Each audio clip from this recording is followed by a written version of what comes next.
Nagkalat sa kalsada ang mga karton ng juice na ito sa kahabaan ng Swelyo Road sa Baguio City kaninang alas 7 ng umaga, February 27. Ang mga ito galing mula sa closed van na yan na naaksidente matapos mawalan ng kontrol habang pababa sa nasabing kalsada. Ang closed van kalaunay bumangga sa kasalubong namang van.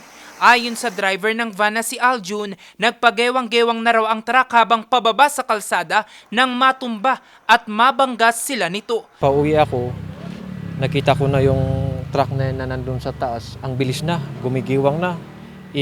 Siyempre, pataas na to, magbubilo na sana ako. Nagpreno ako, tapos iwas ko sana doon sa salubong sa akin. Kaya binalik ko ulit doon sa linya ko. Iniwas ko na, kaya sumalpok na kami. Una po nawalan ng preno kahit ano pong press ko, ayaw talaga umistop nung sasakyan. Kaya po nung nawalan na rin po ng control ng manubela. Kaya doon po, biglang bumagsak na lang po. Ayon naman sa driver ng closed van, galing daw sila ng Green Valley at papunta sa La Trinidad, Benguet para mag-deliver nang maganap ang insidente.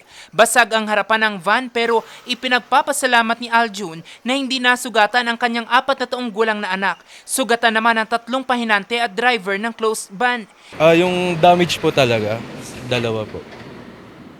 Paano yun sa may kayo sa nabang, nag-usap na ba kayo sa Nag-usap na po yung boss namin tapos yung may-ari ng van.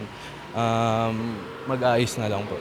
Nag-uusap na sa ngayon ang kampo ng closed van at van para idaan sa areglo ang insidente.